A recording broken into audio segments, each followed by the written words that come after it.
দেখুন, আমি গতকাল যেটুকু খবর পেয়েছি, উনি গিয়েছিল এক হেরোইন ডিলার সাইনুর তার ডাকে ওখানে সভা করতে।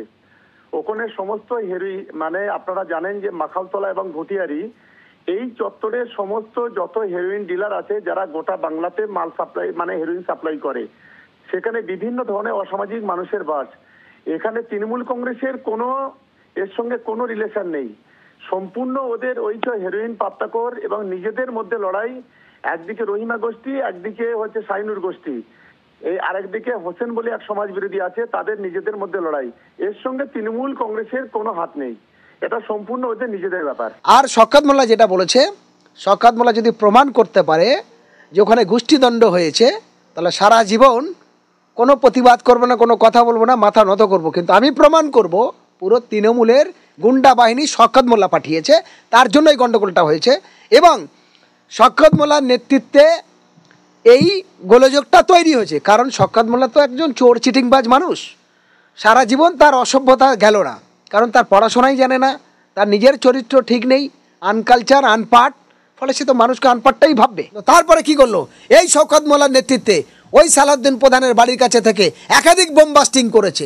নারায়ণপুর বিভিন্ন গ্রামে লোক দিয়ে বাড়ি থেকে নারী পুরুষ বার হতে দেয়নি, অটো স্ট্যান্ড থেকে মানুষকে অটোয় উঠতে দেয়নি। তারপর নওশাদ সিদ্দিকী আসার সময় কালো ব্যাগ, গো ব্যাগ দেখালো।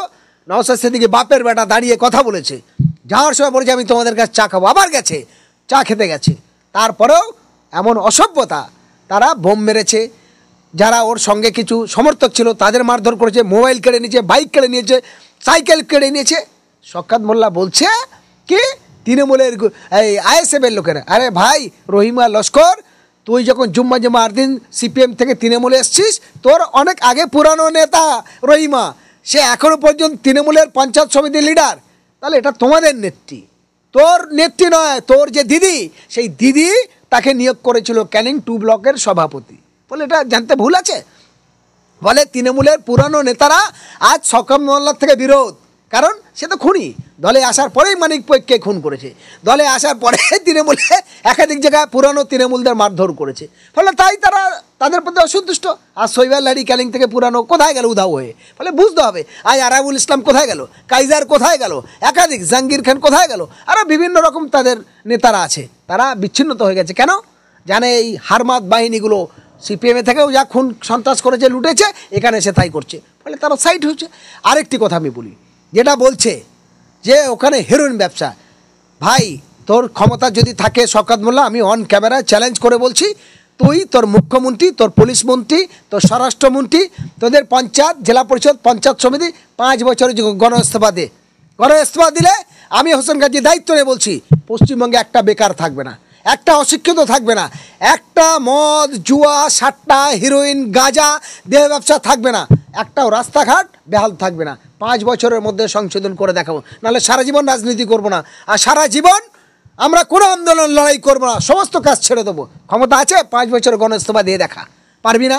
বড় বড় কথা বলে লুটে খাবি, নিজে তো 5 গাড়ি পুলিশ দিয়ে ঘুরছিস আর সাধারণ মানুষকে লুইয়ে দিচ্ছিস। ক্ষমতা তোর যদি থাকে 5 গাড়ি পুলিশ ছেড়ে তুই একা লড়, দেখি তুই কেন বাপের বেটা, পারবি না? মেয়েরা তো জুতোর বাড়ি মেরে মুখ ছিঁড়ে দেবে। ক্ষমতা নেই শওকত মোল্লার, 5 গাড়ি পুলিশ নিয়ে ঘুরছে আর মনে গেলে বড় বড় কথা বলছে। ক্ষমতা থাকলে একা ঘুরে দেখা আমাদের মতো হোসেন গাজী। তো 10 বছর হয়ে গেছে সাইনুর পাতা ব্যবসার ধারে কাছে নেই। 10 বছর হয়েছে সাইনুল লস্কর ভাঙাচুরো ব্যবসা করে, ক্যাচড়া ব্যবসার দোকান করেছে, সেখান থেকে পাইকারি কেনে পাইকারি বিজনেস করে, এটা সবাই জানে। এবং আজকে যদি বলে সাইনুরের যে পাতা ব্যবসা করে, সম্পূর্ণ ভুল, ভিত্তিহীন।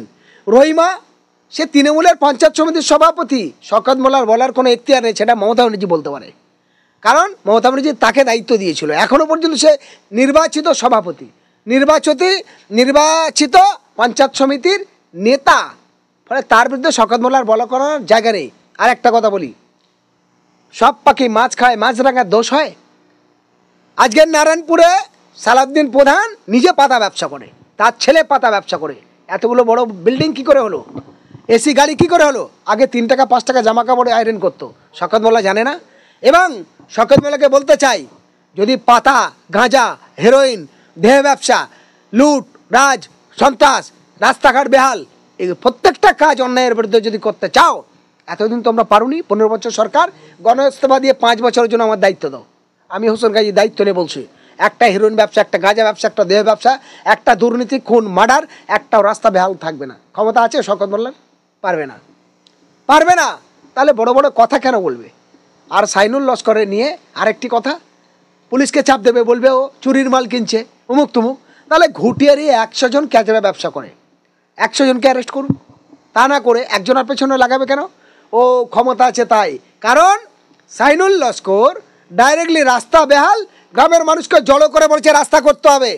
সাইনুল লস্কর ডাইরেক্ট টিএমসির অন্যায়ের বিরুদ্ধে আইএসএফের ঝান্ডা লাগিয়েছে। সাইনুল লস্কর ডাইরেক্ট বলেছে সব লাগাও, আমি আছি। সাইনুলের ক্ষমতাটা ছিল, ছেলেটার মধ্যে সাহস আছে, ছেলেটার মধ্যে সততা আছে, লড়তে পারে। এটাই ওরা ভয় পেয়েছে। ভয় পেয়ে এখন বলছে পাতা ব্যবসা করে, ওই ভাঁচুরো ব্যবসা করে বলে তাকে জোর করে করছে। ভাই ক্ষমতার অপব্যবহার করছে।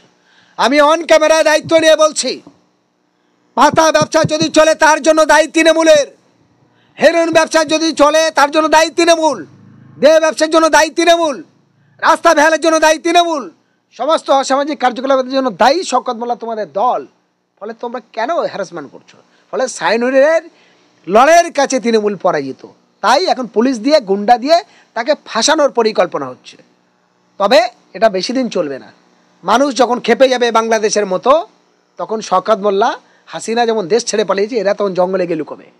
ফলে এইটুকু বলে দিতে পারি, মানুষ যদি ভোট দেওয়ার সুযোগ পায় তাহলে শ্রীলঙ্কার মতো এদেরকে ঘুরিয়ে গাছে বেঁধে পিটবে লোক। কারণ এদের অন্যায় আর মানুষকে লুইয়ে দিচ্ছিস। ক্ষমতা তোর যদি থাকে 5 গাড়ি পুলিশ ছেড়ে তুই একা আয় লড়, দেখি তুই কেন বাপের বেটা। পারবি না, মেয়েরা তো জুতোর বাড়ি মেরে মুখ ছিঁড়ে দেবে। ক্ষমতা নেই শওকত মোল্লার, 5 গাড়ি পুলিশ নিয়ে ঘুরছে আর মনে ওগুলো বড় বড় কথা বলছে। ক্ষমতা থাকলে একা ঘুরে দেখা আমাদের মতো হোসেন গাজীর মতো। হোসেন গাজী সমাজ বিরোধী বলছে। হোসেন গাজী যা করেছে তো 3 বার জন্ম নিতে হবে। কারণ আয়লা লায়লা বুলবুলি যেখানে হয়েছে আমি সেখানে দৌড়ে গেছি। যেখানে মানুষ খুন হয়েছে, আক্রান্ত হয়েছে, হিন্দু মুসলমান দেখিনি, দৌড়ে তার কাছে গেছি, তাদের হয়ে আইনে লড়াই লড়েছে। আর তোরা পুলিশ দিয়ে, গুন্ডা দিয়ে মানুষকে খুন করেছিস, আনিস খান থেকে শুরু করে, আর এদিকে তোমার আবু সিদ্দিক থেকে শুরু করে, আর ঘুটিয়ারি শেখ জামিল কদিন আগে খুন হয়েছে। তোরাই ওই বিজেপির সঙ্গে যুক্তি করে আরএসএস দিয়ে 4 বোনের একমাত্র ভাই, তার মায়ের কোলশূন্য তোরাই করেছিস তোদের হারমাত বাহিনী দিয়ে। কারণ বিজেপি আর তৃণমূল তো এক, বিজেপির ঘরে তৃণমূল জন্মেছে। তাই তো শওকত মোল্লা ভাঙড়ে মিটিং পরিষ্কার বলল যে আপনারা আইএসএফে ভোট দেবেন না, বিজেপিকে ভোট দিন। কারণ বিজেপির দালাল তো তৃণমূল, আর এরাই তো সেই তাদের চামচা। ফলে মনে রাখতে হবে, এই শওকত মোল্লা তখন এদের 294টা বিধায়কের মধ্যে একটাও তৃণমূলের বিধায়ক বা বিজেপির বিধায়ক শেখ জামিলের বাড়ি যেতে পারলো না। কিন্তু জামিলকে যারা খুন করেছে সেই খুনিদের হয়ে এই শওকত মোল্লার মতো হারামি মোল্লা, এই তোলাবাজ, এই তোলামূল নেতারা, এই মুসলমান নামে কলঙ্কিত, মুসলমান জাতিকে ধোঁকাবাজি, এই শওকত মোল্লার দলের নেতা, দক্ষিণ চব্বিশ জেলার সভাপতি শুভাশিস চক্রবর্তী সহ তাদের বার অ্যাসোসিয়েশনের 27টা উকিল ওই খুনিদের হয়ে মুখ করছে আলিপুর জজ কোর্টে। ফলে লজ্জা লাগে না শওকত মোল্লার? এই জন্য তো আসতে পারলো না। কেন ওদের প্রধান, ওদের জেলা পরিষদ, ওদের সাংসদ যেতে পারলো না? ওই প্রতিমার এদের মতো চিটিংবাজ কিছু আছে যারা রাস্তার নামে অর্থ, গদি, ক্ষমতার লোভের পিছনে দৌড়ায়। ওদের বক্তব্য এসব বসে ভাই লুটে পেটে খায়। ফলে এই তোলামূলদের অবস্থায় মানুষ বুঝেছে বাংলায় এদের দ্বারাই চলবে না, এদের অবস্থা খুব খারাপ জায়গা। সারা নারায়ণপুর অঞ্চলের মানুষ দেখেছে, ইভেন ঘুটিয়ারি শরীফের পুলিশ ফাঁড়ির পুলিশরা সাক্ষী, জীবনতলা থানার যে পুলিশ এসেছিল পুলিশরা সাক্ষী, তার ভিডিও আমার কাছে আছে। শওকত মোল্লার ক্ষমতা আছে, ডাইরেক্টলি হোসেন গাজীর সঙ্গে ক্যামেরায় বসুক, সমস্ত সাংবাদিকদের নিয়ে কোথায় বলবে বলুক, ওর বাড়ি বসবে, আমরা যাব, সাংবাদিকদের নিয়ে বসুক, বলুক, সব ব্যবস্থা করুক। কলকাতা কোন স্টেডিয়ামে বসবে বসুক, ঘুটিয়ারি বসবে বসুক, ক্ষমতা নেই শওকত মোল্লার বুকের পাটানি।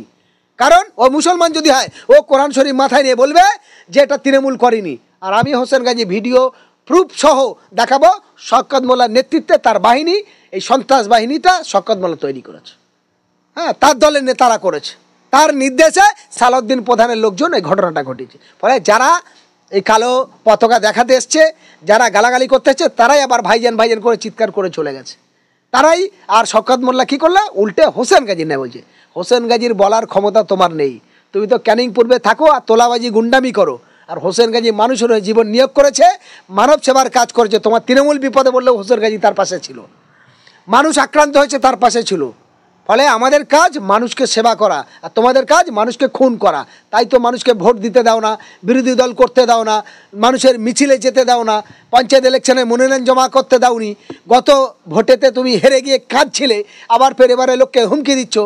আজও একটা মিটিং হচ্ছে পারগাতিতে, জীবনতলা থানার অধীনে, সেখানেও শওকত মোল্লা পরিষ্কার হুমকি দিয়েছে যে যারা আইএসএফের মিটিং করবে বা আইএসএফ করবে তাদের ব্যবস্থা করে নেব। কেন ক্ষমতা?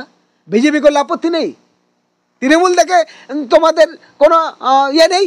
বিজেপি আর তৃণমূল এক বলে? আইএসএফের দেখে ভয়, এমআইএম দেখলে ভয়, অন্য পার্টি দেখলে ভয় কেন ভাই? ভারতের সংবিধানের নিয়ম অনুযায়ী সব মানুষ তার গণতান্ত্রিক অধিকার প্রয়োগ করতে পারে। তাহলে তোমরা গণতন্ত্র মানবে না? তোমরা দেশের স্বাধীন দেশকে জনগণকে পরাধীন করে রাখবে? এই অত্যাচার মানুষ আর চায় না।